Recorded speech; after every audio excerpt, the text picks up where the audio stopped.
ஒரு ஆளுக்கு 10 வருஷம் படிச்சிருக்கு, ஒரு ஆளுக்கு 5 வருஷம் படிச்சிருக்கு, ஒரு ஆளுக்கு 8 வருஷம் படிச்சிருக்கு. 2026ஆம் ஆண்டு வரைக்கும் ஆசிரியர் சங்கத்தின் இடமாற்ற கொள்கையின் அடிப்படையில், பரிந்துரையின் அடிப்படையில், மனிதாபிமான அடிப்படையில், ஆசிரியர்கள் இணக்கப்பாட்டின் அடிப்படையில் தான் டிரான்ஸ்ஃபர் நடந்தது. அந்த ஆசிரியர்களுடைய கோரிக்கைகள் ஏன் நாங்கள் நிராகரிக்கப்பட்டிருக்கிறோம்? மாகாண கல்வி பணிப்பாளர் நியாயபூர்வமாக இருப்பாரா இருந்தால், சுற்றுலத்தின்படி பின்பற்றுவாரா இருந்தால் அந்த இடத்திலே அவர்களால் இருக்க முடியும். அவர்கள் தங்களுடைய இருப்புகளை தக்க வைப்பதற்காக ஆசிரியர்களை பலிக்கடாவாய் கொண்டிருக்கிறார்கள்.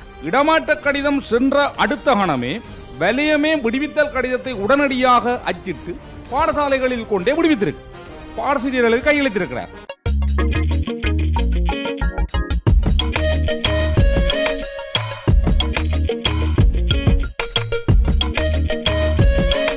டான் சொந்தங்களுக்கு அன்பு வணக்கம். இது அந்த காலம் இந்த காலம் நிகழ்ச்சி. பிரதி வெள்ளிக்கிழமை தோறும் இரவு 9 மணிக்கு உங்கள் இல்லங்களை நாடி துள்ளி வருகிற ஒரு நிகழ்ச்சி. சமூகத்தினுடைய மனச்சாட்சியின் கண்களை திறந்து மக்களின் குரலாக மக்களினுடைய பிரச்சனைகளை வெளி உலகத்துக்கு கொண்டு வருகிற ஒரு பொறுப்புணர்ச்சியான ஒரு நிகழ்ச்சி. இந்த நிகழ்ச்சியில வார வாரம் பேசப்படுகின்ற தலைப்புகளும் பேசப்படுகின்ற பிரச்சனைகளும் ஒரு தீர்வு திட்டத்தை நோக்கி ஒரு அணுகுமுறையில் இருக்கிறது என்பது இந்த நிகழ்ச்சி கிடைத்திருக்கிற ஒரு வெற்றியாக பார்க்கப்படுது. வெளியே அந்த பொறுப்பு வாய்ந்த அதிகாரிகள், பொறுப்பு வாய்ந்த நபர்களை நோக்கி இந்த நிகழ்ச்சியினுடைய பேசு பொருட்கள் மெல்ல மெல்ல நகர்ந்து கொண்டிருப்பதும் சந்தோஷமானது. இந்த நிகழ்ச்சிக்கு உங்கள் ஆதரவு எங்களுக்கு கிடைத்துக் கொண்டிருக்கிறது. நன்றிகளை தெரிவித்துக் கொள்கின்றோம். தொடர்ந்தும் உங்களுடைய ஆதரவு எங்களை வந்து சேர வேண்டும் என்று சொல்லி வாழ்த்திக் கொண்டு, நிகழ்ச்சியிலே இன்று தங்களுடைய கருத்துக்களை கூறுவதற்காக 2 பக்கத்திலும் ஒரு பொறுமதியான சமூக மட்டத்தின் மனிதர்கள் வருகை தந்திருக்கின்றார்கள். அவர்களை நிகழ்ச்சியின் சார்பிலே வரவேற்றுக் கொள்கின்றேன். அவர்களுடைய ஆணித்தரமான கருத்துக்களும் பதிவுகளும் இந்த நிகழ்ச்சியினுடைய தலைப்புக்கு நிச்சயமாக வலு சேர்க்கும் என்ற நம்பிக்கை எங்களுக்கு உண்டு. வருடா வருடங்கள்ல இந்த ஆசிரியர் இடமாற்றம் சம்பந்தமாக ஒரு இடமாற்றம் நடக்கிற போது அதனோடு அடியொற்றியதாக ஒரு போராட்டமும் வீதியிலே நடப்பது ஒரு மரபாகி போச்சு. இது ஒரு தொடர்ச்சியாக நடக்கிற நிகழ்ச்சியாக மாறிப்போச்சு. ஒவ்வொரு வருடம் நடக்கிற அந்த இடமாற்றங்கள்ல ஒரு தொகுதி ஆசிரியர்கள் சந்தோஷத்துல இருந்தாலும் இன்னொரு பக்கத்துல தாங்கள் புறக்கணிக்கப்பட்டிருக்கிறோம், தங்களுடைய கோரிக்கைகள் நிராகரிக்கப்பட்டிருக்கிறது, நாங்கள் துன்புறுத்தப்படுகிறோம், எங்களுடைய இடமாற்றம் என்பது ஒரு விதமான பழிவாங்கல் என்ற அடிப்படையில பல ஆசிரியர்கள் வீதிக்கிறங்கி ஆணித்தரமாக தங்களுடைய கருத்துக்களை ஊடகங்களில் வெளிப்படுத்துறதை பார்க்கக்கூடியதாக இருந்தது. இந்த நிகழ்ச்சி ஒளிப்பதிவு செய்கிறதுக்கு சில நாட்களுக்கு முதலிலே இது போன்ற ஒரு போராட்டம் ஒன்றை நாங்கள் யாழ்ப்பாணத்தில் ஆளுநர் அலுவலகத்துக்கு முன்பாக நாங்கள் காணக்கூடியதாக இருந்தது. அந்த ஆசிரியர்களுடைய கோரிக்கைகள் ஏன் நாங்கள் நிராகரிக்கப்பட்டிருக்கிறோம், நாங்கள் இடமாற்றத்துக்கு தகுதியானவர்களாக இருந்தும் அந்த காலப்பகுதியை வெளி மாவட்டத்திலே பூர்த்தி செய்திருந்தும் இங்கே இடமாற்றத்துக்குரிய பாடசாலைகளிலே இடமாற்றத்துக்குரிய அல்லது இடம் நிரப்புவதற்குரிய இடவசதிகள் இருந்தும் ஏன் நாங்கள் புறக்கணிக்கப்பட்டிருக்கிறோம் என்ற கேள்வி ஒரு ஆணித்தரமான கேள்வியாக இருக்கிறது. ஆனால் இந்த கேள்விக்கு அந்த உரிய அதிகாரிகளிடமிருந்து பதிலற்ற நிலையிலே காணப்படுகிறது. தீர்க்கப்படாத ஒரு பிரச்சனையாக, மருந்து போடப்படாத பிரச்சனையாக இந்த மண்ணிலே தொடர்கின்ற இந்த பிரச்சனையினுடைய இன்னொரு வடிவமாக இந்த நிகழ்ச்சி அமைய போகிறது. கடந்த சில மாதங்களுக்கு முதலிலும் நாங்கள் இது போன்ற ஒரு நிகழ்ச்சியை செய்திருந்தோம். அந்த நிகழ்ச்சியிலிருந்து வேறுபட்டதாக இந்த நிகழ்ச்சி நிச்சயமாக இருக்கும் என்ற நம்பிக்கை எனக்கு இருக்கிறது. இந்த நிகழ்ச்சியிலே வருகை தந்திருக்கின்ற ஆசிரியர் தொழில் சார்ந்து அதனோடு சம்பந்தப்பட்ட அனைவரிடமும் கேட்கின்ற என்னுடைய கேள்வி இது ஒரே ஒரு கேள்வியாகத்தான் இருக்க போகுது. இந்த ஆசிரியர் இடமாற்றம் என்பது வடமாகாணத்தில் மட்டும் ஒரு தீர்க்கப்படாத பிரச்சனையாக நீண்டு செல்வதற்கு என்ன அடிப்படை? இதுதான் என்னுடைய கேள்வி. இது சார்ந்து ஆசிரியர்கள் இன்னும் தங்களுக்குரிய தீர்வுகளோ தங்களுக்குரிய சரியான பதில்களோ கிடைக்கவில்லை என்று சொல்லி ஏங்கி தவிப்பதற்கு என்ன காரணம்? ஏன் இதற்கு ஒரு தீர்வு திட்டத்தை இதுவரையில் முன்வைக்க முடியாமல் கல்வித்துறை சார்ந்த அதிகாரிகள் சிக்கப்பட்டு கொண்டிருக்கிறார்கள்? இது பற்றி உங்களுடைய கருத்துக்களை நீங்கள் பதிவு செய்யலாம். ரைட், தொடங்க. மாற்றம் என்பது மிகவும் வருத்தத்துக்குரிய விடயமாகத்தான் பார்த்து கொண்டிருக்கிறோம். இப்போ நான் அதை மாணவர் பார்வையிலிருந்து பார்க்கல, இப்போ வன்னி வலயத்திலிருந்து ஆசிரியர்களை விடுவிக்கணும், ஆனால் அதற்கு பதிலீடாக ஆசிரியர்களை நியமிக்கலையே என்ற ஒரு கருத்தை பாராளுமன்றத்தில் கதைச்சு கொண்டிருக்கணும். இப்போ அதை பார்த்தா இப்போ ஒரு விஞ்ஞான பாடம் எடுக்கிற மாணவனுக்கு படிப்பிக்கிற ஆசிரியர் வேறு ஒரு பாடசாலைக்கு இடமாற்றம் செய்து போகிறார். அப்போ போயக்கில் அதுக்கு பதிலாக இன்னொரு ஆசிரியரை படிப்பிக்கிறதுக்கு அதுக்கு நியமிக்கணும். ஆனால் அதுக்கு நியமிக்க ஆசிரியரை தாமதப்படுத்தினோம். இப்போ அது தாமதப்படுத்துகிறதால அந்த மாணவன் கல்வி தான் பாதிக்கப்படுது. இப்போ அது பெரிய பிரச்சனையாக இருக்குது. அது மட்டும் இல்லாமல் இப்போ ஒரு தை மாதத்தில் ஒரு ஆசிரியரை நியமிக்கணும்ண்டா கிட்டத்தட்ட ஒரு 3 மாத கால இடைவெளிக்கு பிறகு இன்னொரு ஆசிரியரை அவர் போன பள்ளிக்கூடத்தை விட அவர் இருந்த பள்ளிக்கூடத்துக்கு போடினோம்ண்டா அப்போ அந்த 90 நாட்களும் அந்த ஆசிரியர்கிட்ட படித்த பிள்ளைகளின் நிலைமை தான் கேள்விக்குறியாக போகுது. இப்போ இதுகளை வச்சு பார்க்கல இப்போ ஆசிரியர் இடமாற்றம் என்பது ஆசிரியர் தவிர்ந்து ஒரு மாணவர்கள் எதிர்கால சமுதாயத்தையும் ஒரு பாதிக்கிற நிலைமையாக தான் நான் பார்க்குறேன். சரி, ஆசிரியர் இடமாற்றம் என்பது மாணவர்களையும் பாதிக்கிறது. ஆசிரியர் இடமாற்ற பிரச்சனை வட மாகாணத்தில் ஒரு தீர்க்கப்படாத பிரச்சனையாக நீடித்து செல்வதற்கு என்ன காரணம்? ஆசிரியர் இடமாற்றம் என்பது வருஷம் வருஷத்துக்கு இன்னொரு மொடலாக வச்சு கொண்டு இருக்காங்க. என்னென்னா எப்போ பார்த்தாலும் ஆசிரியர் இடமாற்றம்ன்ற விஷயம் வருது. ஆனால் இங்கே மெயினான விஷயம் என்னென்னா ஒரு ஆசிரியர் எத்தனை வருடத்துக்கு ஒரு முறை இடமாற்றம் செய்யப்படுவோம் தாபனவில் கோவையில் குறிப்பிடப்பட்டிருந்தாலும் அது தொடர்பாக இங்கே இடமாற்றம் செய்வதில்லை. குறிப்பாக ஒரு மாணவர் இல்லை. நாங்கள் பார்த்த விஷயம் என்னென்னா இப்போ நாங்கள் படித்து கொண்டிருக்க எங்களுக்கு ஒரு ஆங்கில ஆசிரியராக இருந்தவர். அந்த ஆங்கில ஆசிரியர் 3 வருடம் தான் ஸ்கூல், அதாவது வன்னி மாவட்டத்தில் இருந்து வன்னி வலயத்தில் இருந்து யாழ்ப்பாண வலயத்துக்கு 3 வருஷம் அந்த ஸ்கூலில் திருப்பி அவருக்கு ஒரு கட்டாய இடமாற்றம் ஒன்று வழங்கப்பட்டு அவர் அந்த பாடசாலையை விட்டு போட்டார். ஆனால் அங்கே என்ன நடந்ததுன்னா அவர் அந்த பாடசாலைக்கு வந்த பிறகுதான் ஆங்கில ரீதியாக எங்களுக்கு ஒரு ஆர்வம் ஒன்று வந்துச்சு. 30-35 மாணவர்கள் அந்த டீச்சர்ஸ் வந்த பிறகு பாஸ் நிலைமைக்கு வந்தாங்க. அப்போ இப்படியான கட்டாய இடமாற்றம் ஒன்று வந்த பிறகு மாணவர்களுடைய ஆங்கில பாட ரீதியான பெறுவர் கேள்விக்குறியாக இருந்தது. அப்போ மாணவர்கள் இடமாற்றத்தில் பாதிக்கப்படக்கூடிய நிலைமை இன்று வரைக்கும் யாழ்ப்பாணத்தில் சில கிராம பாடசாலைகள் இப்போ வரைக்கும் ஒரு பிரச்சனையாக இருக்குது என்பதை சொல்லலாம். ஆசிரியர் இடமாற்ற பிரச்சனை வடக்கு மாகாணத்தில் தீர்க்கப்படாத பிரச்சனையாக நீடிக்கப்படுகிறதுக்கு காரணம் அடிப்படையில் இங்கே ஒரு சிஸ்டம் இல்லாதது. ஒரு சிஸ்டம் இல்லை. ரைட்.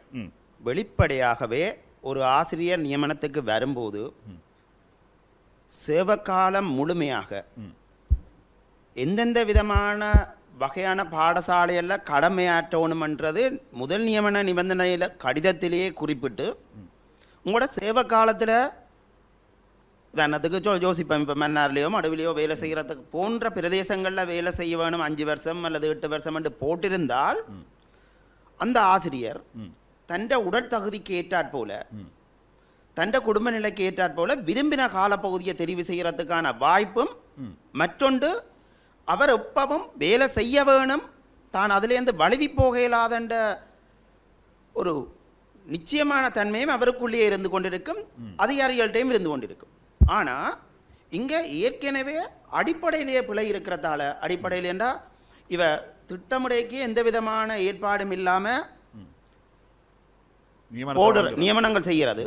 மற்றும் இடமாற்ற கொள்கை தெளிவாக சொல்லப்பட்டிருக்கு, எப்படி செய்யணும். தேசிய இடமாற்ற கொள்கை சொல்லப்பட்டிருக்கு. அதை விட தாபன விதிக்கோவையில் சொல்லப்பட்டிருந்த விஷயங்களை பின்பற்றினால் போதும்.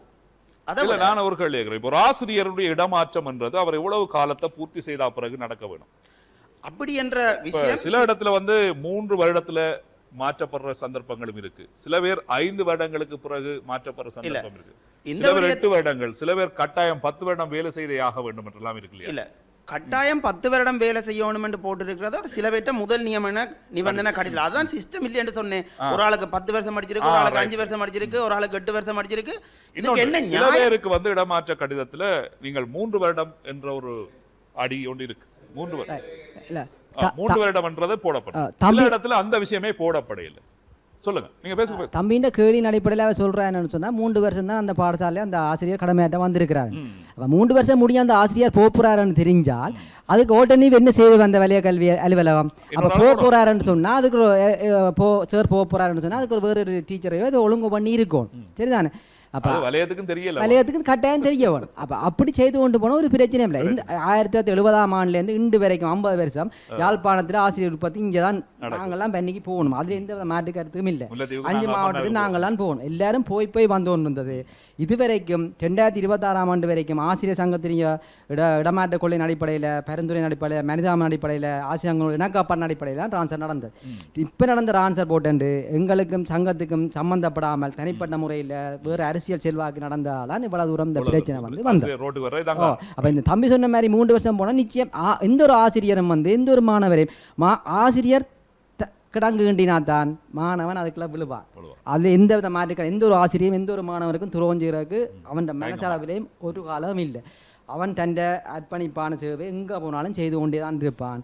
ஆனால் அதுக்கு கல்வி அதிகாரி அவன் உள்ளம் அவன் வாழ்க்கை அதையோட ஹெல்ப் பண்ணி எங்களால் கல்வி அதிகாரி ஒத்துழைச்சால் எப்பவும் எங்களோட ஆசிரியர் சமூகம் மாணவர்களுக்காகத்தான் எங்களுடைய செயற்பாடு இருக்கும் வழிய தனிப்பட்ட கல்வி அதிகாரிகளுக்கோ வேறு எந்த தனிப்பட்ட செல்வாக்களுக்கு எங்களுக்கு இருக்க அரசியல் சார்ந்த விடயங்களுக்கு நாங்கள் அணுக மாட்டோம். சரி சரி ரைட் ஓகே. நீங்க சொல்லுங்க. அதான் என்னென்றால் இந்த வருடங்களுக்கு இடையில இருக்கிற அந்த வேறுபாடுகளை பற்றி பேசுறீங்க.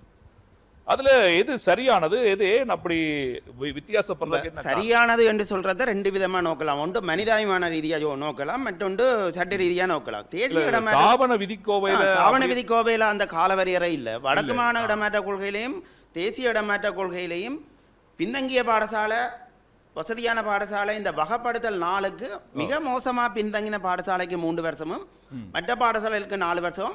எந்த பாடசாலை என்னன்னா 6 வருஷத்துக்கு மேல இருக்கக்கூடாதுன்ற 6 வருஷத்துக்கு மேற்பட இருக்கக்கூடாதுன்ற நிலப்பாட்டில் தான் வலயங்களுக்கு இடையில 7 வருஷ இடமாற்றம் நடக்குது. 7 வருஷம் செய்யணும்னு இங்கே சொல்லப்படாட்டிலும் ஆனால் இந்த விடயம் சொல்லப்படுது. இது 6 வருஷத்துக்கு மேலே வசதியான பாடசாலையில கூட தொடர்ச்சியாக வச்சிருக்க கூடாதுன்ற அடிப்படையில் இடமாற்றங்கள் செய்யப்படுது. ஆனாலும் இப்படி பின்தங்கின பாடசாலை, இப்போ உதாரணத்துக்கு பார்த்தா ஒரு ஆள் வசதியான பாடசாலையாக இருந்தாலும் மிக போக்குவரத்து கடினமான பாதையினூடாக செல்லுற ஒரு ஆளுக்கு வசதியான பாடசாலை அது இருக்கு.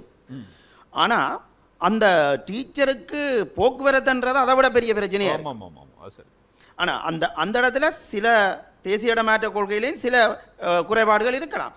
ஆனாலும் அந்த குறைபாடுகள் இடமாற்ற சபையினூடாக பரிசீலிக்கப்படும் போது அந்த கள நிலைமையை ஒப்பிட்டு ஆராய்ஞ்சு இடமாற்ற சபையில் இருக்கிற தொழிற்சங்கங்களும் அதிகாரிகளும் இணைஞ்சு அவைண்ட நிலைமைக்கேற்ற மாதிரியான ஏற்பாடு செய்யலாம்.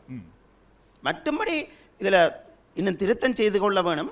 எப்படி என்றால் கிலோமீட்டர் அடிப்படையில் டீச்சர்கிட்ட ட்ரான்ஸ்ஃபர் விஷயம் கன்சிடர் பண்ணப்படணும். எப்படி என்றால் இப்போ யாழ்ப்பாணத்திலேருந்து பழகி போகிற ஆளையும் யாழ்ப்பாணத்திலேருந்து வவுனியா வடக்கு போகிற ஆளையும் ஒரே விதமாக பார்க்க முடியும். சில வேளை வவுனியா வடக்கு போனால்தான் கூடின காலம் நிற்க வேண்டிய சூழல் வருது. ஏனெண்டா அவருக்கு பதிலீடு தயார்படுத்த முடியாமல் இவையால் போகுது. அதால தான் இந்த குழப்பம் வருது. இங்கேருந்து ஒரு ஆள் அந்த இடத்துக்கு மாற்ற முடியாத பிரச்சனையும் இருக்கு. இங்கேருந்து அங்கே மாற்ற முடியாததுக்கான பிரச்சனை இவ அடிப்படையில் பிளவிடுகணும். இந்த இடமாற்றங்களானது 368 பேருக்கு வருடாந்த இடமாற்றத்தினூடாக இடமாற்ற சபை மேன்முறையீட்டு சபையினூடாக சிபார்சு கிடைக்கப்பட்டு பட்டியல் வெளியிடப்பட்டு கடிதங்கள் அனுப்பப்பட்டுள்ளது. 368 பேருக்கு பதிலாக 193 பேரை பதிலீட்டு ஆசிரியராக தயார்படுத்துறன்றது 368க்கு 193 சமனா. மற்றொன்று இந்த 368 பேரையும் இடமாற்ற சபையினூடாக தயார்படுத்தின மாகாண கல்வி திணைக்களம் 368 பேரை மனிதாபிமானமாக நோக்கி இருந்தால் 368 பேருக்குமான பதிலீட்டு ஆசிரியரையும் வருடாந்த இடமாற்றமாக சட்ட ரீதியாக செய்திருந்தால் இந்த சவாலுக்கு உட்படுற நிலைமை ஒன்று வந்திருக்காது. இடமாற்ற சபையினூடாக அந்த இடமாற்றம் நடைபெற்றிருந்தால் இடமாற்றம் மேன்முறையீடுன்ற பொறிமுறை இருக்கிற காரணத்தால் தவறுகள் ஏற்பட்டிருந்தாலும் திருத்தறதுக்கு வாய்ப்பு இருந்தது. ஏன் இந்த இடமாற்ற சபையினூடான இடமாற்றத்தை தவிர்த்து சேவையின் தேவகரிதின என்ற இடமாற்றத்துக்கு வந்ததுக்கான காரணங்களை முதல்ல சொல்ல வேணும். என்னென்றா இடமாற்றம் என்பது ஆசிரியருக்கு மாத்திரமில்லை அனைவருக்கும் பொருந்தும். வருடாந்த இடமாற்றம் அதை விட இந்த வருடாந்த இடமாற்றத்துக்கு இடமாற்ற சபையில் பங்கு பெற்றும் இடமாற்ற சபையில் பங்கு பெற்றாத சேவையின் தேவை கருதிய இடமாற்றம், சேவையின் அவசிய தேவை கருதிய இடமாற்றம், அந்த அடமொழியையும் இவ தாவண விதிக்கோவையிலிருந்து எடுத்துக்கொண்டிருந்தான். அவசிய தேவை கருதிய இடமாற்றம் என்று தான் அதில் சொல்லுது. அங்கே அவசியம் அவசரம். ஒரு டீச்சர் இருந்தவர் ஹார்ட் அட்டாக்கால் அவர் வேலை செய்ய முடியாத அளவுக்கு போயிட்டார். அந்த இடத்துக்கு இன்னொரு டீச்சரையோ இன்னொரு அலுவலரையோ நியமிக்கிறதுக்கு தான் அந்த சட்டம் அந்த ஏற்பாடு இருக்கு. அதே போல சேவையின் தேவை கருதின அதே பகுதிக்குள்ள தண்டனை இடமாற்றம், அதே பகுதிக்குள்ள மியூச்சுவல் டிரான்ஸ்ஃபர் பரஸ்பரம், இந்த இடமாற்றங்கள் பின்பற்றதுக்கு இடமாற்ற சபை அமைக்க வேண்டிய அவசியம் இல்லை. ஆனாலும் இடமாற்ற சபைக்கு 2 கிழமைக்குள்ள தெரியப்படுத்தும். இவ இந்த மாகாண கல்வி திணைக்களம் மாத்திரமில்லை, மாகாண கல்வி அமைச்சு ஆளுநர் இந்த 3 தரப்பும் தங்களுக்கு வேண்டப்பட்ட உயர் வர்க்கத்தினரை அரசியல் ரீதியாக அதிகார ரீதியான உயர் வர்க்கத்தினரை காப்பாற்றும் முகமாக வருடாந்த இடமாற்றத்தை தெரிவு செய்யாமல் சேவையின் தேவை கருதி என்ற சட்ட வலுவற்ற இடமாற்ற முறைமையினை பின்பற்றினதுதான் இவ்வளவுக்கு நடைமுறை பிரச்சனையை கொண்டு வந்தது. இதே மாகாண கல்வி பணிப்பாளர் தலைமையில் நடந்த தேசிய பாடசாலைகளுக்கான இடமாற்றத்துக்கு பதிலீட்ட ஆசிரியர் இடமாற்றமானது வருடாந்த இடமாற்ற சபையினூடாக நடைபெறுகிறது. ஆகவே இதில் முக்கியமான நோக்கம் என்னென்றா, கடந்த வருட இடமாற்றத்தில் 2024-25 இடமாற்றத்தில் ஆளுநர் அவர்களால் கிட்டத்தட்ட 30 பேருக்கிட்ட இடமாற்றங்கள் ரத்து செய்யப்பட்டது. அந்த ரத்து செய்கிற பொறிமுறையில் அகப்பட்ட ஆக்களை இடமாற்ற சபையின் தொழிற்சங்க உறுப்பினர்கள் சுட்டி காட்டுவினம். அப்படி சுட்டி காட்டினா வேண்டப்பட்ட ஆக்கள் வெளியால் போக வேண்டிய ஒரு சூழல் உருவாகும். அதை தவிர்க்கிற அது போன்ற விடயங்களை தவிர்க்கிறதுக்கும் விரும்பினால தெரிவு செய்கிறது, விருப்பமில்லாத ஆக்களை தொலைவான தூரங்களுக்கு அனுப்புறது, தங்களுக்கு வேண்டப்பட்ட ஆக்களை தொடர்ச்சியாக வச்சிருக்கோம். உதாரணமாக மாகாண கல்வி திணைக்களத்துக்கே ஆசிரியர் சேவையில் இருக்கிற 2-3 பேர் இருக்கணும். அது மாத்திரமில்லை, அவ துணுக்காயோ அல்லது வவுனியா வடக்கையோ சேவை நிலையமாக கொண்டு சம்பளம் அங்கே எடுத்துக்கொண்டு வடக்கு மாநிலத்தில் வடக்கு மாகாண கல்வி திணைக்களத்துக்கு வேலை செய்யணும். அந்த ஆசீர்வாதங்கள் அந்த இடங்களில் தொழிற்சங்கங்கள் இனங்காட்டக்கூடாது என்றதுக்காக சேவையின் தேவை கருதிய இடமாற்றத்தை தெரிவு செய்திருக்கணும். இதுக்கு மேலும் சொல்லலாம், இந்த சேவையின் தேவை கருதிய இடமாற்றம் தொடர்பாக சுப்ரீம் கோர்ட்டின் ஜட்ஜ்மெண்ட் 2-3 இருக்கு. அதில் குறிப்பாக டீச்சர்ஸ் இருக்கு. 2000ஆம் ஆண்டு கமலாவதி என் அர்தர்ஸ் 20 ஆசிரியர்கள் போட்ட இடமாற்றத்துக்கு எதிரான சுப்ரீம் கோர்ட் ஜட்ஜ்மெண்ட்ல அந்த சேவையின் தேவை கருதிய இடமாற்றம் செய்தது தவறு என்று தீர்க்கப்பட்டது மாத்திரமில்லை, உங்களுக்கு 1999ஆம் ஆண்டு ஆசிரியர்கள் வலயங்களுக்கு இடையில சமநிலையற்ற தன்மை தோன்றியுள்ளது நன்கு அறிந்தும் 2000ஆம் ஆண்டு வருடாந்த இடமாற்றத்துக்கு அந்த ஆசிரியர்களை உள்ளடக்காம 2000ஆம் ஆண்டு மார்ச் மாதத்தில் விசேடமான சேவையின் தேவை கருதின இடமாற்ற பட்டியலை வெளியிட்டது. நீங்க வாய்ப்பிருந்தும் நீதியாக ஒரு இடமாற்றத்தை 2000ஆம் ஆண்டு செய்ய வாய்ப்பிருந்தும் நீங்க 2000ஆம் ஆண்டு மார்ச் மாதத்தில் ஒரு அதிகார துஷ்பிரயோகமாக செய்திருக்கிறீர்கள் என்ற அடிப்படையில் அந்த தீர்ப்பின் அடிப்படையில் தலா ஒவ்வொரு ஆசிரியருக்கும் 60,000 ரூபா இழப்பீடும் வழக்கு செலவும் செலுத்தப்பட்டது. இது 2000ஆம் ஆண்டில். இப்போ 27/3/2026 ஒரு தேசிய பாடசாலை அக்கௌண்டிங் டீச்சருக்கு அவற்ற ஸ்கூலில் இருந்து சேவையின் தேவை கருதின இடமாற்றம் என்ற பெயரில் இடமாற்றம் செய்ததுக்காக அந்த இடமாற்றம் தவறானது என்று சுப்ரீம் கோர்ட்டால் தீர்க்கப்பட்டு அந்த ஆசிரியருக்கு இழப்பீடாக 5 லட்சம் ரூபாய் காசு கொடுக்கப்பட்டு வழக்கு செலவும் கொடுக்கப்பட்டிருக்கு. ஆகவே சேவையின் தேவை கருதின இடமாற்றம் பிழையன்றதுக்கான ஆதாரம் இடமாற்ற சபை அல்லது இடமாற்ற கொள்கை தாபன விதி கோவைக்கு அப்பாலையும் உயர்நீதிமன்ற தீர்ப்புகள் இருக்கு. ஆகவே இந்த தீர்ப்புகள் ஆசிரியர் தரப்பா இருக்கிற எங்களுக்கு தெரிஞ்சிருக்கண்டா இந்த அதிகாரங்களை கையில எடுத்து வேலை செய்கிற ஆக்களுக்கு தெரிஞ்சிருக்காம இருக்கிறதுக்கு வாய்ப்பில்லை. அவைய தொடர்ச்சியாயும் நீங்க கேள்விப்பட்டிருப்பீங்கன்னு நினைக்கிறேன். இப்போ பொதுவாகவே எங்கட ஒரு ஒடுக்குமுறை கலாச்சாரம் யாழ்ப்பாணத்தை விட்டு நீங்க இல்லை. ஆசிரியரையும் அடிமட்ட தொழிலாளிகளையும் அரசாங்க அதிகாரிகள் அவைகளுக்கு ஒன்றும் தெரியாது, அவ அடுத்த கட்டத்துக்கு போக மாட்டோம், நீதிமன்றத்துக்கு போக மாட்டோம் என்ற நிலப்பாட்டில் தான் ஒரு விரட்டல் சர்வதிகார இயல்பை வச்சுக்கொண்டு சேவையின் தேவை கருதி என்ற ஒரு முறைகேடான பாரபட்சமாக பழி வாங்குறதுக்கான இடமாற்றமாக அதை தெரிவு செய்யணும். ஆகவே இந்த இடமாற்றமே தவறானது. இந்த இடமாற்றம் வருடாந்த இடமாற்றமாகவே மேற்கொண்டிருந்தால் தொழிற்சங்கங்கள் ஒரு நாளும் போராட்டத்துக்கு ஆசிரியரோடு நிற்கக்கூடிய நிலைமை ஒன்று வந்திருக்காது. நீங்கள் தொடங்கும் போதே கேட்ட கேள்வி அந்த விஷயத்துல வரண்டா, இந்த வட மாகாணத்தில் இருக்கிற ஆசிரியருடைய இடமாற்றம் தீராத பிரச்சனையாகவே இருக்குது. இந்த அதிகாரிகள் அதுக்கு என்ன செய்யணும், அதுக்கு என்ன காரணம் என்றதோட வர இதுக்கான விளக்கத்தை அவர் சொல்லிக்கொண்டு வர சொன்னா அதுக்கு ஒரு விஞ்ஞானபூர்வமான ஒரு தீர்வுக்கு வரத்தானே இல்ல. இந்த விடயங்கள் அதிகாரிகளுக்கு தெரியாதுன்றல்ல.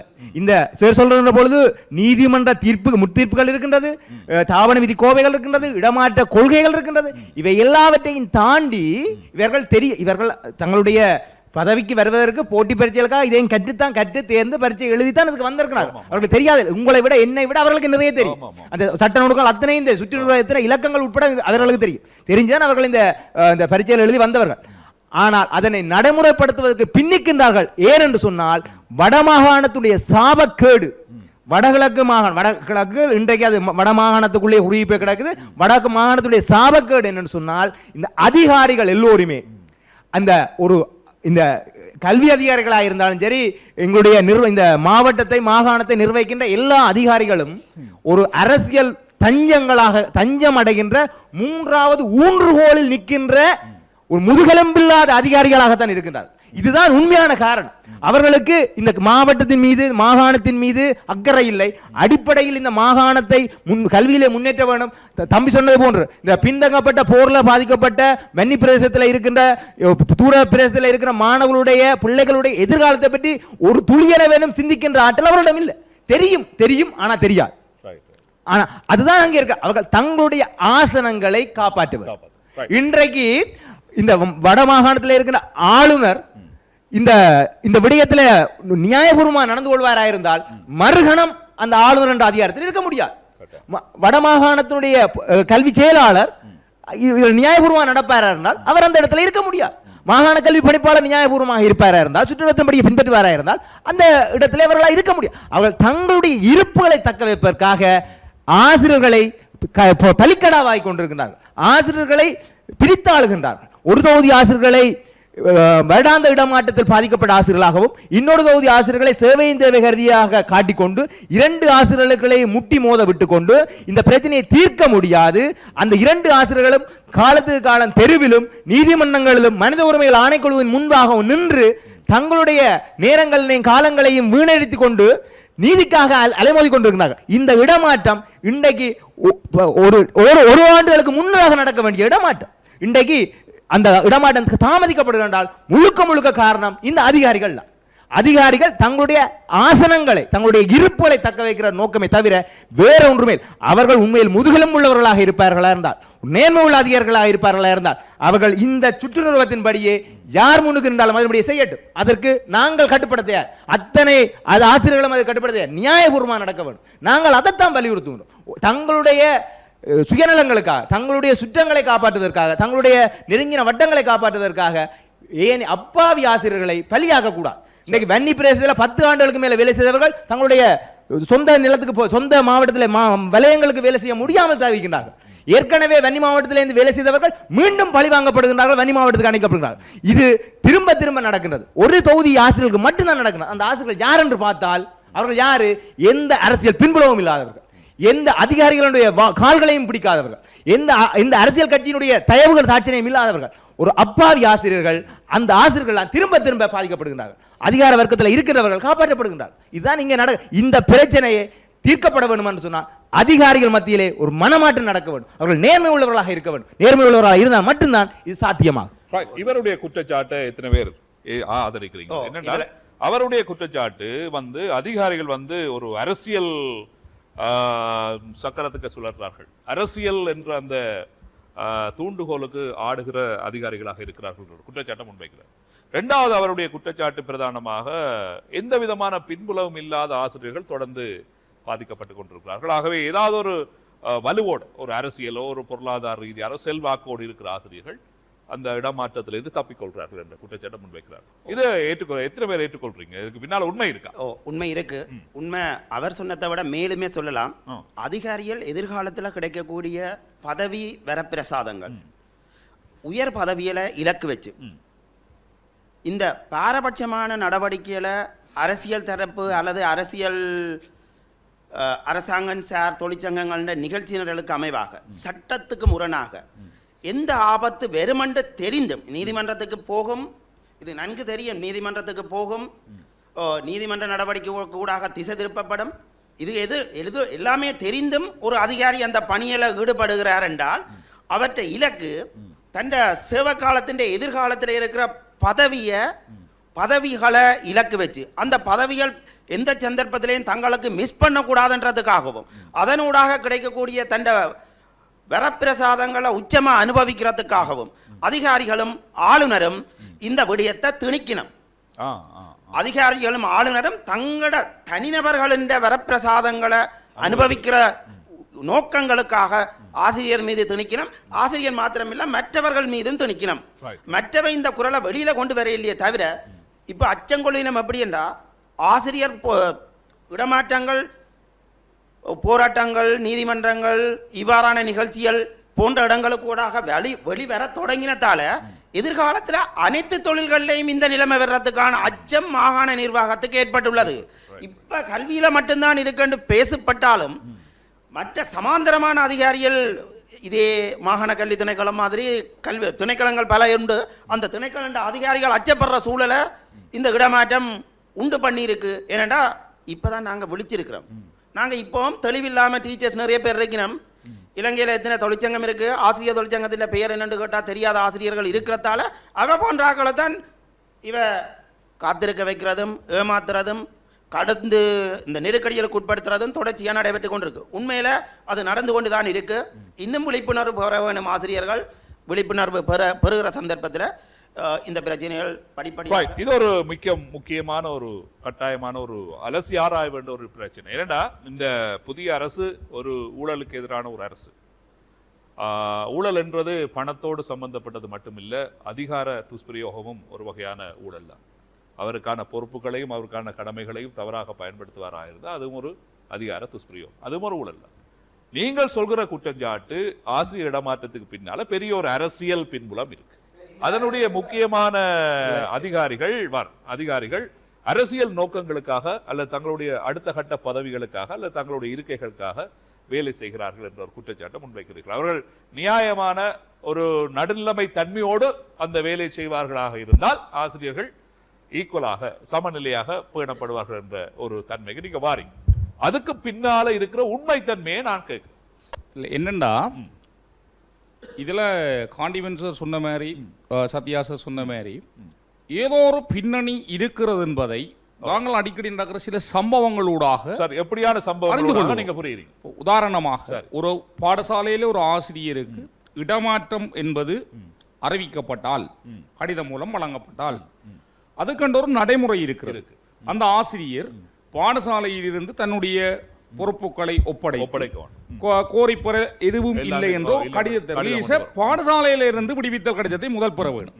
அதுக்கு பிறகுதான் வலயத்திற்கு சென்று அவர் தன்னை வலயத்தில் இருந்து விடுவித்துக் கொள்ள வேண்டும்.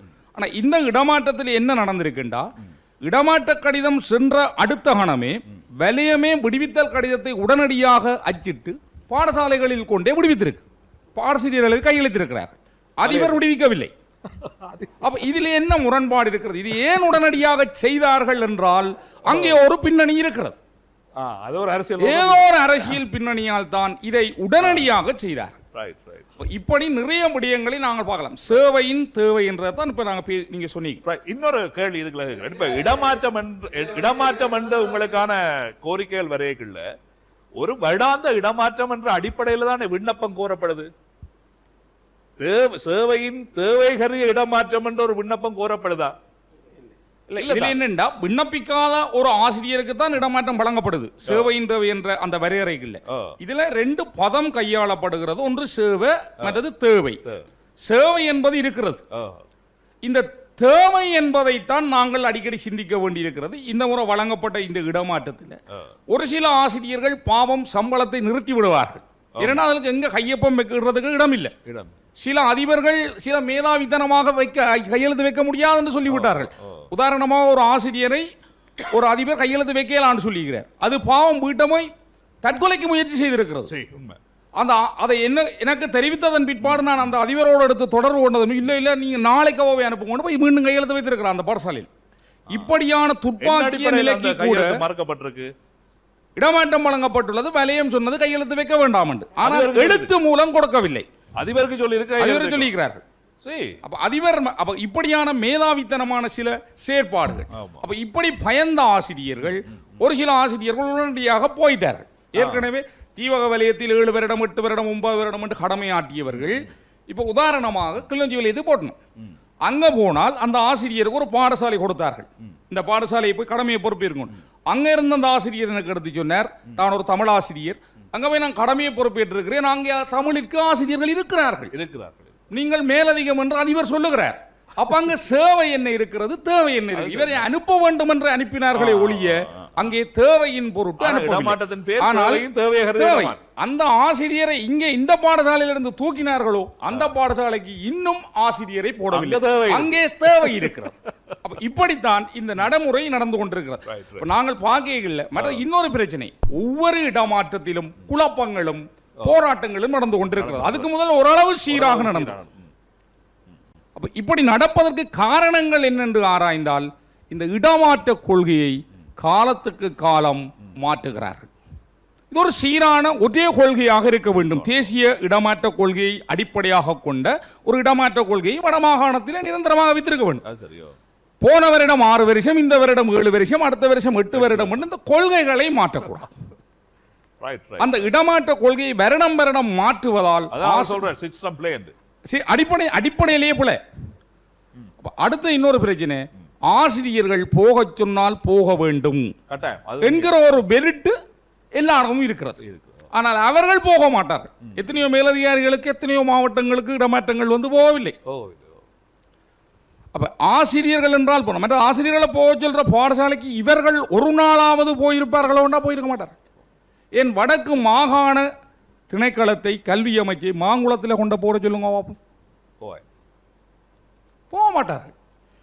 ஏனென்று சொன்னால் இந்த அப்பாவி ஆசிரியர்களை திருப்ப வதைக்கிறார்கள். இப்போ நாங்கள் இடமாற்றங்களுக்கோ ஆசிரியர்களை மாற்றீடு செய்வதற்கோ நாங்கள் எதிரானவர்கள் அல்ல. மாற்றீடு ஆசிரியரை போடத்தான் வேண்டும். எப்படி போட வேண்டும் என்றால், ஒரு காலேனும் வெளி மாவட்டம் செய்யாதவர்கள் நிறைய பேரை பாதுகாத்துக் கொண்டிருக்கிறார்கள். அவர்களை முதலில் அனுப்போம். அவர்களை அனுப்பியதன் பிற்பாடு தீவக வலியம் செய்தவர்களே அனுப்புவோம். ஒரு மூதூரில் கடமையாட்டி ஒரு ஆசிரியர் சொன்னார், நான் மூதூர்லையும் கடமையாட்டி இப்போ வெளி மாவட்டம் செய்து கொண்டிருக்கிறேன். ஏனென்றால் மூதூர் இலங்கைக்கு வெளியில் உள்ள ஒரு நாடு. இப்படிதான் எங்களுடைய நிலவரங்கள். அடுத்த இன்னொரு பிரச்சனை வரப்போகிறது. இப்ப தீவகத்தில் நிறைய பிரச்சனை ஓடிக்கொண்டிருக்கிறது. தீவகத்தை இப்ப நாங்கள் சொகுசு இடமா மாத்திட்டோம். மேலதே அந்த ஆசிரியர்கள் இடர் கொடுப்பனவுகள் எதுவுமே இல்லை, எல்லாம் நிப்பாட்டியாச்சு. அதற்கும் இவர்கள் தான் காரணம். அந்த அதிகஷ்ட கஷ்ட படிகளை நிறுத்தியதற்கும் இவர்கள் தான் காரணம். நிறுத்துவதில் எங்கடையாக்கள் முன்னுக்கு நிற்பார்கள். இப்போ வழங்குறதுக்கு தான் பிரச்சனை. எங்கடையா அதை நிறுத்திட்டார்கள். இப்போ நான் கேட்குறேன்டா, தீவகம் வெளி மாவட்ட சேவையாக கருதப்படாது. அங்கே பணியாற்றியவர்கள் வெளி மாவட்டம் செல்ல வேண்டும் என்று சொன்னால் இனி ரெண்டு வித்தியாசம் இருக்கு. கடல் கடந்த தீவு என்பது வெளி மாவட்டம் மாதிரி கருதப்படுதாமே? இல்லை, அப்படி சொல்லுகிறார்கள். ஆனால் கடல் கடந்த தீவு கடமை ஆற்றியவர்களும் வெளி மாவட்டம் போயிருக்கிறார்கள். இப்ப நாங்கள் என்ன சொல்லுகிறோம் என்றால், தீவகம் இப்ப கடல் கடந்த தீவு தான் வெளி மாவட்டம் என்று சொன்னால், இந்த தீவகத்திற்கு கற்பித்தல் பணிக்காக யார் செல்ல போகிறார்கள்? முதல் நியமனம் கிடைக்கிறவன் புங்குடுதீவு போட்டா சொல்ல போறான், எனக்கு கிளிநொச்சி தான் நான் போறேன். ஏன் இங்கே 9 வருஷம் செய்கிறது, அங்கே 9 வருஷம் செய்கிறது, சரிதானே? அப்ப இங்கே யார் போறது? இந்த பிள்ளைகள் இந்த கல்வி நிலை கேள்விக்குறியாக போகிறது. ஏற்கனவே எங்களோட வட மாகாணத்தில் கல்வி நிலையில தீவகம் மிகவும் கீழ்நிலையில் இருக்கு. அந்த பிள்ளைகள கல்வியை மேலே கொண்டு வர வேண்டும் என்று சொன்னால், இளம் தலைமுறையை முதல் நியமனம் கொடுக்கைகளில் போட்டா தான் அவன் இன்னும் உற்சாகமாக கற்பிப்பான். இளம் தலைமுறை அங்கே போகுமா? இப்போ நிறைய சிக்கல்கள் இருக்கிறது. அப்போ நாங்கள் இந்த சேவையின் தேவை என்றதை எப்படி செய்கிறோம் என்று சொன்னால், கொஞ்சம் பேரை எப்படியாவது அனுப்புவோம் என்ற திட்டம் இருக்கிறதை ஒழிய அங்கே தேவை என்கின்ற அந்த விடயத்திற்கு கேள்விக்குறிதான் இருக்கிறது. மற்ற இன்னொரு விடயம், கிளிநொச்சியோ முல்லைத்தீவோ நீங்கள் பார்த்தா ஒரு ஆங்கில ஆசிரியர்களுக்கு, உதாரணமாக கிளிநொச்சியில் போதிய ஆங்கில ஆசிரியர்கள் இருக்கிறார்கள். ஆனால் பாடசாலைகளில் ஆசிரியர்கள் இல்லை. பாடசாலைகளில் தேவை இருக்கிறது, ஆனால் வலயங்களில் போதிய அளவு இருக்கிறார். என்னென்றால் நகரத்தில் குவிந்து போய் இருக்கிறார்கள், பங்கீடு செய்யப்படும். அவர்களை சரியான முறையிலே பங்கீடு செய்யவில்லை. அப்ப இது எங்க பிரச்சனை இருக்கிறது? யாழ்மா வலயத்திலும் இதே பிரச்சனை இருக்கிறது. உதாரணமாக ஒரு பாடசாலையில் 3 சயின்ஸ் டீச்சர் இருக்கணும், ஒரே ஒரு வகுப்பு, 3 சயின்ஸ் டீச்சர். 6ல இருந்து 11 வரை ஒரு வகுப்பு தான் இருக்கு division. 3 science, 2 Tamil, 2 maths, 2 English. ஆனால் அதே நேரம் இன்னொரு பாடசாலையில் சயின்ஸுக்கு ஆசிரியரே இல்லை. அப்ப இந்த பங்கீடு இல்லை, சமநிலையான இதை யார் செய்ய வேண்டும்? ஒரு ஆசிரியர் செய்ய முடியுமா? பதிலீடு ஆசிரியர் வந்தால் உண்மை விடுவிப்போம் என்று வெளி மாவட்டம் சொன்னா, இந்த ஆசிரியரை தன்னுடைய சகோதரத்தை கொண்டே போடுறதா அல்ல அம்மாவை கொண்டே விட்டுடுவாரா? இந்த பதிலீட்டை யார் செய்ய வேண்டும்? அவர்கள் தான் செய்ய வேண்டும். அப்போ இன்றைக்கு இந்த இடமாற்றம் வழங்கப்பட்டு பெற முடியாமல் நிற்கிற ஆசிரியர்களுக்கு எதிரானவர்களாக நாங்கள் செயற்படவில்லை. அவர்கள் நிச்சயமாக தங்களுடைய சொந்த மாவட்டத்துக்கு வர வேண்டும். வருவதற்கு நாங்கள் எப்போவும் அவர்களுக்கு துணையாகத்தான் இருக்கிறோம். சட்டம் என்ன சொல்லுகிறது? இடமாற்றம் வழங்கிய ஒருவரை யாரும் தடுக்க இயலாது. அவர் தன் சொந்த விருப்பின் பேரில் தன்னுடைய 8 வருடமோ 9 வருடத்தை நிறைவு செய்து கொண்டு தன்னுடைய சொந்த இடத்திற்கு வருவதற்கு தயாராகின்ற பொழுது ஊக்குவித்து அவரை அதிகாரிகள் அனுப்பி வைக்க வேண்டுமே ஒழிய அவரை பதிலீடு வந்தால் தான் விடுவிப்போம் என்று தடுக்க முடியாது என்கிறது சட்டம். தடுத்து வைத்திருக்கிறார்கள் என்று சொன்னால் சட்டம் யார் மீது நடவடிக்கை எடுக்க வேண்டும்? அதிகாரி மீது தான் எடுக்கும். நீங்க சொன்ன ஒரு கருத்து என்னன்னு சொன்னா, அதிபர் சைன் வைக்க விட வேண்டாமன்ற காரணம் என்னன்னு சொன்னா, மேலதிகார மாகாண கல்வி பணிப்பாளர் வலய கல்விப்பணிக்கு அனுப்பப்பட்ட கடிதம், வலய கல்வி பணிப்பாளரால் அதிபருக்கு அனுப்பப்பட்ட கடிதத்தின் அடிப்படையில் அதிபர் ஆசிரியரை சைன் வைக்க வேண்டாம்ன்றது உங்களுக்கு அந்த கிளியரா? இப்ப ஏன் அதிபர் சைன் வைக்க வேண்டாம் அவர் தனிப்பட்ட எடுத்த முடிவு இல்ல, மேலதிகாரி அனுப்பப்பட்ட கடிதம். இப்ப கிளிநொச்சியில் ஒரு ஆசிரியர் இருந்தார், அவர் கிளிநொச்சி சென்ற காலேஜ், திருவையாறு மகாவித்தியாலயம், கிளிநொச்சி இந்து கல்லூரி, இப்படியே சுத்தி இருப்பார். ஆனா அதுக்குள்ள சுத்தி இருப்பார். வவுனியா வடக்குல இருந்தால் வவுனியால ஓமந்து சென்ற காலேஜ், புதுக்குளம் மகாவித்தியாலயம், நான் வெளி மாவட்டம் வேலை செய்தேன், அங்கான் இருப்பேன். ஆனா அவர் உள்பிரதேசம் போக மாட்டார். யாழ்ப்பாணத்திலிருந்து போறவர்களாம் உள்ளே போகணும், இங்க இருந்து போறவர்களால் பிரமந்தார் போகணும், வன்னேரிக்குளம் போகணும், கோவில் போகணும். அப்போ இப்படியான இடமாற்றங்களை யார் செய்ய வேணும்? மற்றது வன்னிக்கு போக விருப்பப்பட்ட ஆசிரியர்களை வன்னியிலே இப்பொழுது எக்ஸஸாக இருக்கிற டீச்சர்னு சொல்லி தீவிர வலயம் அனுப்பினார்கள். 4 வருடங்கள் கட்டாயம் வேலை செய்யுங்கள்னு சொல்லி போட்டு இப்போ அவர்களை வன்னிக்கு தூக்கி போகிறார்கள். இப்போ கடந்த காலங்கள் 2015 பிறகு நீங்கள் வன்னிக்கு செல்வோன்னா அங்கே ஆசிரியர்கள் நல்ல நிறைய இருக்கிறார்கள். நீங்கள் இப்பொழுது தீவிரம் வேலை செய்து போட்டு அந்த வாய் வழிமுறையாக உத்தரவாதத்தை கொடுத்தார்கள். இப்பொழுது அவர்கள் மீது கை வைக்கிறார்கள் என்று சொன்னால் நீங்கள் இப்போ வெளிமா இப்போ 48-47 வயது. இப்பொழுது என்னென்று அவர்கள் செல்வார்கள்? அங்கே குடும்பங்கள், பெரிய பிள்ளைகள், மருத்துவ தேவையுடையவர்கள். சரி, அப்போ இந்த விதியங்கள் அடிப்படையில் ஒரு சரியான கடைசியாக 2026ஆம் ஆண்டு 3ஆம் மாதம் ஒரு அந்த சேவையின் தேவையக இடமாற்றம் என்பது ஒரு வலயத்துக்குள்ளே செய்கிற மனிதாபிமான அடிப்படை. இதுதான் காலங்காலமா இருந்து வந்து என்னண்டா, ஒரு வலயத்துக்குள்ள ஒரு ஆசிரியர் இல்லையான்னு சொன்னா அந்த வலயத்துக்குள்ள ஒரு டிரான்சிட். இது என்னடா, வலயத்துக்கு வெளி மாவட்டம். இப்போ இதே அதிகாரிகள் கையெடுத்து கொண்டு ஒரு பெரிய துரும்பு.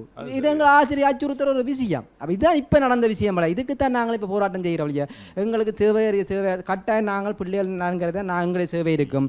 மெயின் பிரச்சனை என்னென்னு சொன்னால் அவை இப்படி தான். என்னென்னு சொன்னால் காலங்காலம் நடந்து என்ன சொன்னால் இப்போ யாழ்ப்பாணத்தில் பள்ளிக்கூடத்தில் ஆசிரியர் பக்கத்தில் ஒரு பள்ளிக்கூடத்தில் ஆசிரியர் போகிறோம், அது ஓகே, ஆசிரியர் விரும்பி போவேன். இது அப்படி இல்லை. இப்போ யாழ்ப்பாணத்தில் என்னன்னா கிளிநொச்சி போவோன்னு சொன்னால் அது என்ன தேவை இடமெல்லாம் அது வந்து இலங்கையில் இப்பாத்திரையும் நடைமுறையில் இல்லை. Okay, okay. உண்மையில இந்த வளப்பங்கீடு என்றது ஒரு பெரிய ஒரு பிரச்சனை இலங்கையில கல்வித்துறையில இருக்கிற ஒரு மிகப்பெரிய பிரச்சனை. கல்வித்துறையினுடைய வீழ்ச்சிக்கு இந்த வளப்பங்கீடு சரியா இல்லாததும் ஒரு காரணம். இப்ப வடமாகாணத்திலையும் நீங்க எடுத்துக்கொண்டாலும் வடமாகாணம் பூகோள ரீதியால புவியியல் ரீதியால பல்வேறுபட்ட பாகுபாடுகள் வேறுபாடுகள் இருக்குது. இருந்தாலும் கூட இந்த வளத்தை இப்ப இவர் சொன்ன மாதிரி ஒரு பாடசாலையில ஒரு சயின்ஸ் டீச்சர் இருக்கிறதுக்கு போதுமானது. ஆனால் மேலதிகமாக 2 ஆசிரியர்கள் அங்கே நியமிக்கப்பட்டிருக்கிறார்கள். ஆனால் அதுக்கு அருகில இருக்கிற ஒரு வலயத்திலேயோ அல்லது அருகில இருக்கிற ஒரு பாடசாலையோ சயின்ஸ் டீச்சர் இல்லாமல் இருக்கிறது. இப்ப இந்த விடயங்களை அதிகாரிகள் ஏன் கவனம் செலுத்தி அந்த சரியான வளப்பங்கீடுகளை செய்ய முடியாமல் இருக்குது? எங்க இந்த பிரச்சனைகள் எல்லாம் முதல் ஆரம்பிக்குதுன்றத தெளிவுபடுத்து. இல்ல, இந்த விடயம் தொடர்பா அவர் சொன்ன விஷயத்துல 2 திருத்தம் சொல்றேன். அப்படி என்றால் மாகாண கல்வி பணிப்பாளர் கடிதம் அனுப்பல, வலய கல்வி பணிப்பாளர் பிரின்சிபலுக்கு கடிதம் அனுப்பல, வாய்ஸ் ரெக்கார்ட் தான் வாட்ஸ்அப்ல அனுப்பினவர். வாய்ஸ் ரெக்கார்ட் தான். ஆனா உண்மையிலே அங்க கடைசியா ஆசிரியருக்கு அடுத்ததா அதிபர் பகடக்காய ஆக்கப்பட்டிருக்கிறார். ஏனென்றா நாங்க சட்ட ரீதியான நடவடிக்கைக்கு ஆசிரியர் போவாரா இருந்தால் உண்மைக்கு நாங்க அனுப்பவே இல்லை என்று சிம்பிளா சொல்லி போட்டு நிக்க போயினோம். இதை விளங்கிக் கொள்ற அதிபர்கள் இல்லை. உண்மைக்கு ஆசிரியர்கள் இருந்து தான் அதிபர்கள் தெரிவு செய்யப்பட்டவர். அவ கொம்பு முளைச்சாக்கள் மாதிரி நின்று கொள்ளுமே தவிர உண்மைக்கு அந்த தவறுக்கு தான் சிக்கி இருக்கிற உணரக்கூடிய அளவுக்கு அவையில் இருக்கே இல்லை. மற்றொரு விஷயம், வளப்பங்கீடு நான் பேர் சொல்லிய பள்ளிக்கூடத்தை சொல்றேனே, வேம்படிக்கு 4 பயாலஜி டீச்சர் இருக்க வேணும். Vembadi national school. ஆனால் படிக்கிற பிள்ளைகள் வடக்கு மாகாணத்தின் யாழ்ப்பாணத்தின் மீத்திரன் பிள்ளைகளை கொண்டிருக்கு. வைத்தீஸ்வரால 2 பயாலஜி டீச்சர் இருக்கணும். இது போன்று கிண்டிலேடிஸில் மேலதிகமாக இருக்கணும்.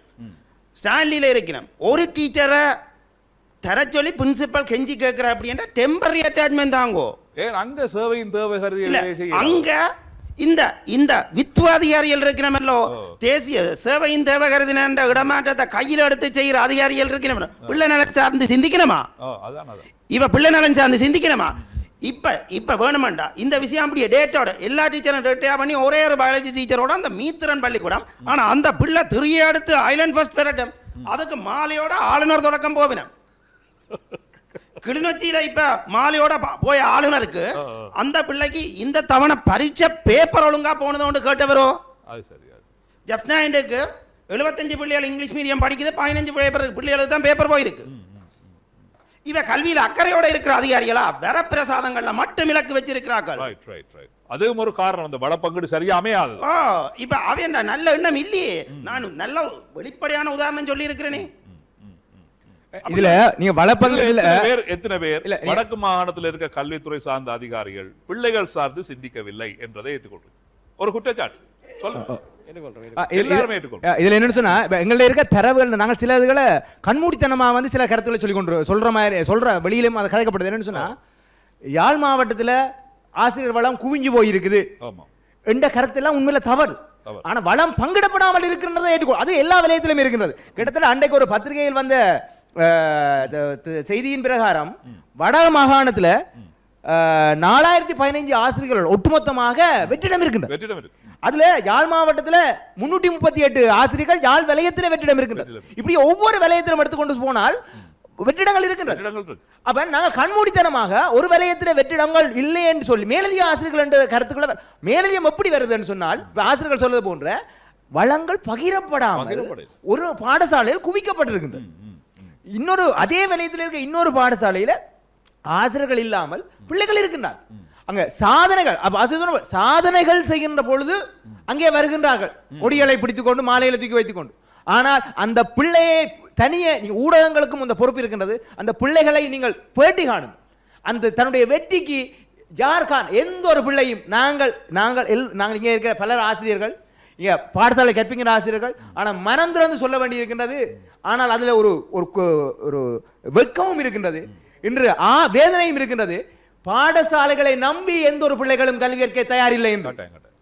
இன்று பாடசாலைக்கு பிள்ளைகள் விண்ணப்பத்துக்காக மட்டும் பரீட்சை விண்ணப்பத்துக்காக மட்டும்தான் போகிறார்கள். உயர்தரத்தில் 80% வரவு இல்லை என்றால் உனக்கு விண்ணப்பம் போட மாட்டோம் என்ற அந்த சட்டத்தை தூக்கி விடுங்கள். எந்த ஒரு பிள்ளையும் பாடசாலை போக மாட்டோம். அந்த 80% வரவுக்காக மாத்திரம் தான் இன்றைக்கு பிள்ளைகள் போகிறார். இது உயர்தரத்தில் மட்டுமில்லை, சாதாரண தரத்தில் 5ஆம் ஆண்டு தொடக்கம் இது நடக்கின்றது. பிள்ளைகள் பாடசாலைகளை நம்பிய அந்த நம்பகத்தன்மை இன்று இல்லாமல் போகின்றன. அதுக்கு முழு காரணங்களும் இந்த இப்படியான இந்த அதிகார தவறாடல்களால் அது காரணம்.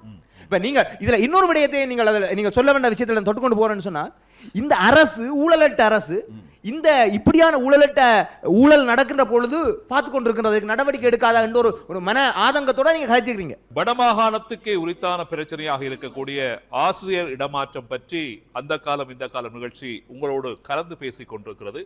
இந்த இடத்திலே இந்த நிகழ்ச்சி உங்களிடமிருந்து விடைபெற்றுக் கொள்கிறது. இதனுடைய அடுத்த பகுதியை வருகிற வெள்ளிக்கிழமை இரவு 9 மணிக்கு நீங்கள் காண தவறாதீர்கள். ஆசிரியருக்கு சேவையின் கருதிய இடமாற்றம் வந்திருக்கின்றது. ஆசிரியர் மேன்முறையீடு செய்திருக்கின்றார். மேன்முறையீடு செய்த பின்னர் ஆசிரியர் தன்னுடைய சொந்த சுகையினத்தின் காரணமாக பாடசாலைக்கு 3 நாட்களுக்கு மேல பாடசாலை போகவில்லை. அந்த அங்கே இருந்து பெசர் சொன்னது போன்று மாகாண கல்வி பணிமனையில் இருந்து வலயக்கல்வி பணிப்பாளருக்கு அலைபேசி மூலமாக தகவல் வருகின்றது. உடனடியாக அந்த ஆசிரியர் விடுவிக்க மாவட்ட ரீதியாக ஆசிரியர்களுடைய வெற்றிடங்களை எங்களுடைய வடக்கு மாகாணம் தீர்மானிக்கும்.